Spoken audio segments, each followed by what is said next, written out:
Auburn is the number 1 overall seed, but is that a good thing?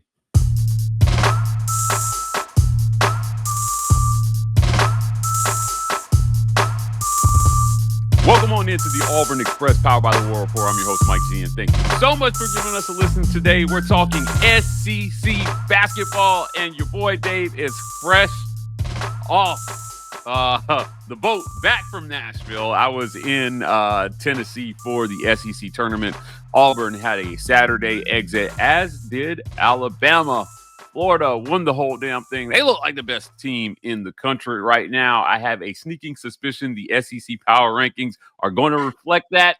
Your thoughts, sir, before we get started on what you saw in the SEC tournament. This is the best basketball conference in the whole damn land, man. Shoot, Mike G, we got 14. I mean, still us just saying that, verbalizing that is still like, wow. 14 out of 16 teams. You can say if Texas was deserving or not. They're still playing in the play-in game in Dayton on Wednesday, so it's 14 teams. For weeks, I'll admit I was wrong. I was like, dude, I think we're going to be closer to 11 than 13. We exceeded 13, but each time one of these bubble teams was backed into a corner and had to get a win, they somehow got a win. I mean, look at Texas this week. You were down there, Mike, in Nashville. Got a couple wins to secure a last team in, or the second to last team in the NCAA tournament. So it's a fun tournament. We got that dream semifinal matchup down in Nashville this past week. We had Tennessee, Auburn. We had Alabama, Florida. I think it was everybody's kind of dream scenario going into that tournament. We got, I think, the clear 4 best teams in the SEC. But you're right. Florida, I think, is playing on another level there. But I actually kind of like where Auburn sits a little bit. I think Bruce, master motivator, I think it's one of his best attributes as a head coach. I think he can get his team's attention now. I know they're still the number 1 overall seed, but I don't think Auburn's going to be talked about a lot comparatively for where the number 1 overall seed would be. If I'm Bruce Pearl, obviously I would like my team. Let's try to win every game. If I'm him, I think Auburn plays better in these kind of spots. I'm not totally buying into, hey, the moment's too big for Todd Pettiford or Auburn's reeling. Let's be honest. We saw it, Mike. Auburn has played a very challenging schedule down the stretch. Bruce Pearl said it. We lost to A&M, we lost to Alabama, and we lost to a really good Tennessee team. There's nothing to be ashamed about that. That's just the SEC this year. I like where a lot of these SEC teams sit going into the tournament. Yeah, look, in talking to Rick Barnes in the post game, and Bruce Pearl, they all said, look, show me a better collection of 4 teams in any conference tournament than Auburn, Tennessee, Bama, and Florida. Mm-hmm. Jay Bilas said it. He's like, we'd be lucky to have this as a Final Four. Unreal what we're watching this year. Look, before we move on to the rankings, I do want to get your thoughts on Florida. They're obviously on a heater right now. They closed out their season with some really big wins, one of those being Bama. Look, they already beat Auburn earlier this season. I would argue there's not a team in the country with a collection of better wins than Florida. Now, again, some head-scratching losses. That loss to Missouri stings a little bit to me. I think they're tied for the fraud award with Ole Miss in my book. They got a tough draw. Yeah, but I do want to say this: how important, Dave, do you think it is that you have this sort of momentum going into the tournament? Obviously Auburn romped through this tournament last year and exited in the first round, albeit to some controversy with Chad Baker-Mazar being ejected on the F2. But look, a lot is being made of Auburn losing games down the stretch. Bama, same thing, man. What was it, like 5 of their last 7 or something like that? As good as these teams are, there are a couple of them that have been on some losing streaks headed into the NCAA tournament. Does that matter, or is it a complete reset? I think there's examples everywhere. We just see it last year, Auburn. Just go to the SEC tournament. The 2 teams in the state of Alabama last year had Auburn, who rolled through the tournament. You're right. I think a lot of people had them picked to go knock off UConn in that bracket and Boston in the East region last year. And then you have an Alabama team that was reeling in last year in the NCAA tournament after getting throttled by Florida in the quarterfinals last year, and then they go in a Final Four run. So I think we have examples of both sides of this scenario a little bit, and we're like, hey, it can be a little reset for you. Hey, it's a totally new season. Let's forget what's happened. We got to be our best selves. And it's like you hear Bruce Pearl, you hear guys like Nate Oates talk about, It's for Auburn, it's a 5-team tournament because they're still waiting to see if they're playing Alabama State or St. Francis. And you hear Nate Oates say the same thing. It's a 4-team tournament for them. Like, hey, we're just focused on our little pod right now, get our advanced scouting ready. It's a new season. We got to lock in again. Alabama was terrible defensively for most of the year last year. They got better, a lot better defensively and locked in. And that was why they went to the Final Four last year. I'm a firm believer. Like at this point, it's a reset button. It's kind of why, I mean, again, you're not asking my bracket. And again, I think a lot of people will. I have Auburn in the Final Four. I actually do think, I may be wrong, but I actually do like where Auburn is a little bit. You never want to lose games, but I think Bruce Pearl will for sure have his team's attention rolling into this. I don't think there's a right or wrong answer to your question, Mike, but I will say, I mean, we have examples of both. So I actually kind of like where a lot of these SEC teams are heading into this. You can argue, do you need to go play that extra physical game on Sunday? Again, right, I think Alabama probably wouldn't have wanted to. I mean, after you go play a physical Florida team, if they were to somehow win that, and you were down Grant Nelson, you go play a tough-ass physical Tennessee team, it's gonna take a lot out of you on a team that's already banged up. Yeah. Look, let's get into the rankings here. The SEC Unfiltered Power Rankings. We do this every week, and we're going to keep doing this. Look, it's going to be interesting as teams get bounced from the tournament. Obviously, Auburn is the number 1 overall seed. Florida got the last number 1 seed. Bama a 2 seed in this thing, and I believe Tennessee got a 2 seed. Tennessee got the top 2 seed, yeah, the top 2 seed. But let's look at the rankings here, Dave. This week, March 17th, which is today, Florida stands number 1. And we were at 1 for a while, Mike. Auburn was locked into that. They were. Look, Florida earned this. They look like a basketball team on a mission right now, Dave. So I can't argue with Florida at 1. Auburn at 2.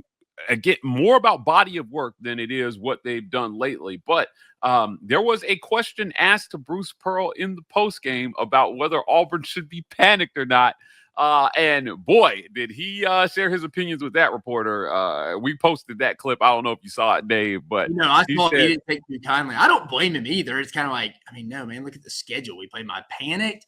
No. Are we playing our best basketball? No. I think both things can be true at once. But yeah, I think if he phrased the question differently, I think you using the word panic probably pissed him off. Yeah. Essentially, his message was, look at who we've lost to and tell me why we should be panicked, right? We lost to Bama. We lost. Essentially, you've got the top 5 losses. You lost Alabama on a buzzer beater. Yeah. Come on, man. That game went to overtime. I don't think there's any reason to be panicked, especially Auburn still in prime position to make the Sweet 16 in Atlanta, if you ask me. Tennessee at 3, Bama at 4. Again, the strength of this top 4 is historic. It is absolutely historic. Do you agree now that the season's over and we're heading into the NCAA tournament? Do you feel like there was a clear top 4 all year and kind of a gap, in your opinion, that it's all kind of said and done? I do. I think that these 4 teams have clearly separated themselves from the next 4. Kentucky, I stayed and watched Kentucky versus Alabama. You have them here at 8.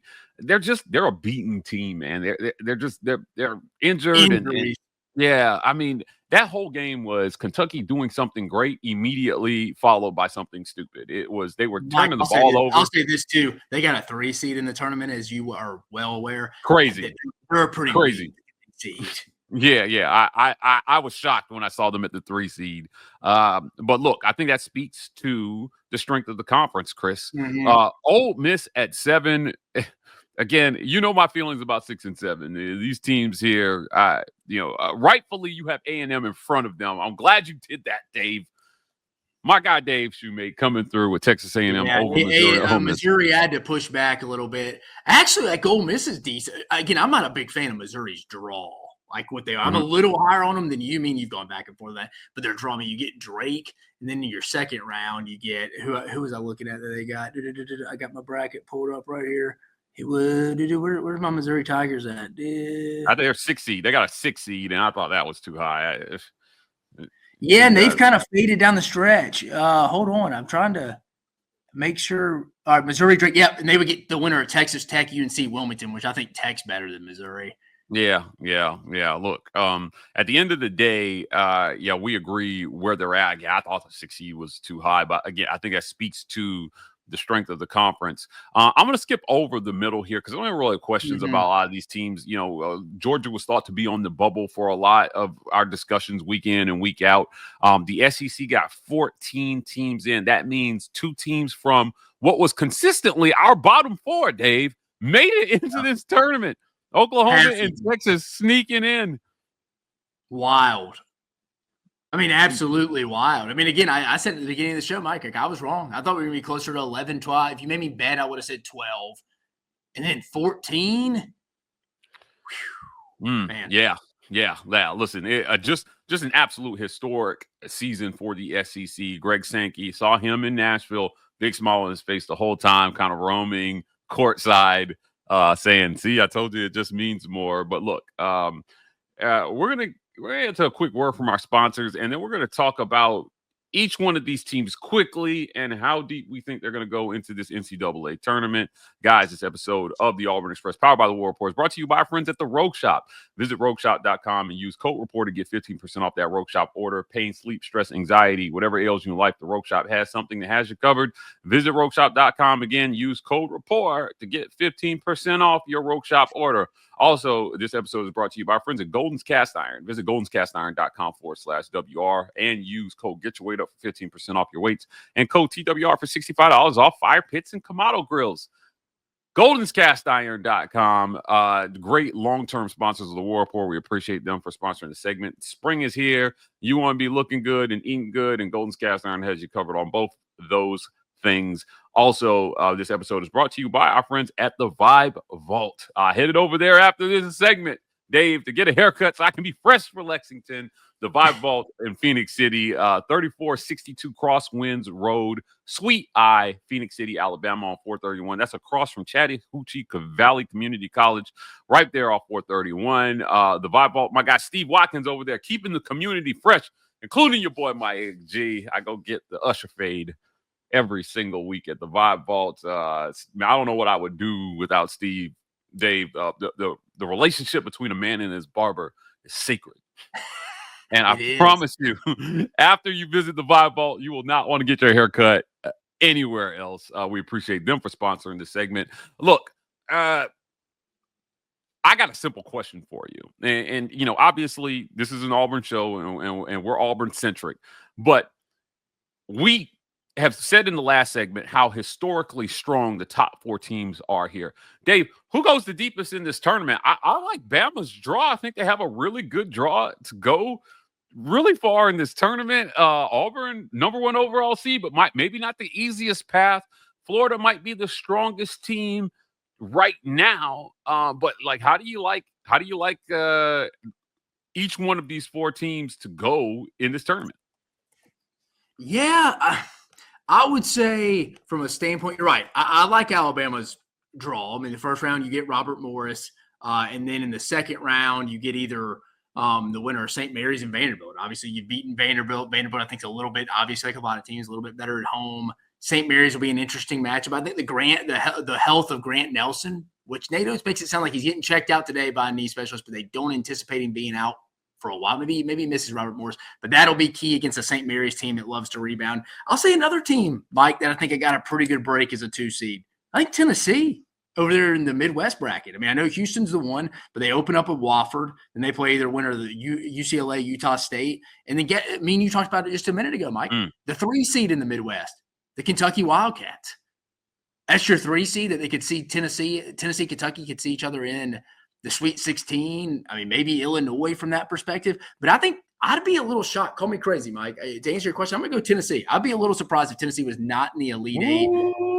In my bracket, I have Tennessee going to the Final Four. I'm not overly optimistic they beat Houston, but I put them in there just to be a little different. No problem. But I do like their first 3 round games. I think they beat Wofford. I think they'll beat Utah State or UCLA. And even if it's Illinois, Mike, they've already beaten Illinois in Champaign this year. So, I mean, I feel good about that if I'm a Tennessee fan. I think Tennessee got a pretty beneficial draw as the number 1 overall, the first 2 seed. Yeah. Auburn, I think, got the worst of the 4. Again, number 1 overall seed. I think they got the toughest draw. Now, geographically speaking, Dave, look, you're not playing a lot of games very far from home if you're Auburn. Again, Lexington for the first round. If you make it to the Sweet 16, you'll be in Atlanta for the regionals, Yeah. and then obviously the Final Four is in Houston. But Not a for long Auburn plane fans, trip for Auburn for this tournament. yeah, I just think if you're an Auburn fan, you should expect historic support for this team. I think in those arenas, Auburn Yeah, fans. Mike, as you know better than I mean, imagine Auburn in Atlanta for those 2 games. Insane. I want to say, look, at the end of the day, me personally, I think Alabama has the best chance to have the deepest run in this tournament. Now, obviously, they're fresh off their first Final Four appearance in school history, and I think they have a strong chance to go back to back. Auburn fans aren't going to want to hear that, but look, the draw is the draw, and if you're Auburn, there's nothing to do but go out and play basketball. They took your whole body of work into account. You have been the deepest team in the country for most of the season. Now, they had a Janai Broome injury in the middle there. He played on one leg, and they were able to beat Tennessee the first time. Denver Jones was hurt over the last couple games. Chad Baker has been a little nicked up every now and then, too. Yeah. I mean, look, if you're Auburn, this was always about getting healthy and getting to the tournament as healthy as possible. I don't want to say the SEC tournament didn't matter, but clearly it didn't matter because you still got the number 1 overall seed. Correct. And this is what we told people on the show, Dave, week in and week out. As far as this committee is concerned, you are what your regular season says you are. And this committee said that 2 losses by Auburn at the end to a top 5 team and a top 25 team is not a huge deal when you take their whole body of work into account. So you did the work if you're Bruce Pearl. He said that repeatedly. He advocated for his team and saying, I feel like we deserve the number 1 overall seed. I don't think it's been particularly close. He called his schedule and his non-conference schedule historically strong as well, too. I think the committee got it right. It'd been disappointing if they didn't put Auburn in the top, is the number 1 overall seed this year. Especially like you're saying, Mike, and what BP's saying. I mean, when you talk about how historical this league is and you're giving them 14 teams, how would you not give it to the team who won the regular season? Yeah. Like I've long held the belief that the winner of the SEC regular season crown should be the number 1 overall seed in this tournament. Had that been Florida, I would have had them as my number 1 overall seed. Same if it were Bama or Tennessee. Auburn, held on there at the end. I do think, Dave, that too much is being made of this kind of losing streak that they're talking about at the end here. Because look, man, Bama lost a lot over the last 6 games as well too. I don't think it's going to have an effect on them headed into the tournament. I just don't. I think it's a fresh start. And if you're Auburn, your problems are your problems. And they were that before this losing streak, right? So Todd Pettiford is not going to go 0 for anything in this tournament. I don't anticipate seeing what Denver Jones and Todd Pettiford combined for against Tennessee the other day happening again. Could be wrong. Yeah. I would bet against it. Yeah, definitely. I would bet against it as well, too. Look, Aiden Holloway went 0 for versus Yale, and they lost by 2 points. Again, I don't see that happening this go around. Look, this is going to be fun. I'm going to be in Lexington covering it all. It's going to be so much fun to check in with you next week, my friend, to see where all these teams stand. 14 SEC teams into the tournament. How many will be left standing after the first weekend? We'll talk about it next week on the Auburn Express, powered by the War Report. Dave Shoemate from SEC Unfiltered. Dave, before we get out of here, tell people where they can find you. Yeah, you can go follow me at Dave Shoemate SEC, and then go give us the like, subscribe, tell us how we can get better here at the SEC Unfiltered channel on YouTube as well, guys. But I appreciate you joining us. I feel like we're the best SEC entity for football, men's basketball, and baseball around, paired up with who I think covers Auburn better than anyone out there, and our guys Mike G at the War Report. So I appreciate you having me on, Mike, as you do every week. Can't wait to talk about it after we get a first weekend in our stomach next week, man. We'll be reporting live from Lexington, guys. That's it for another great edition of the Auburn Express, powered by the War Report. If you want more content like this, please hit like and subscribe. We are the War Report on every social media platform. TW Report on TikTok. Signing off, and as always, Warriors.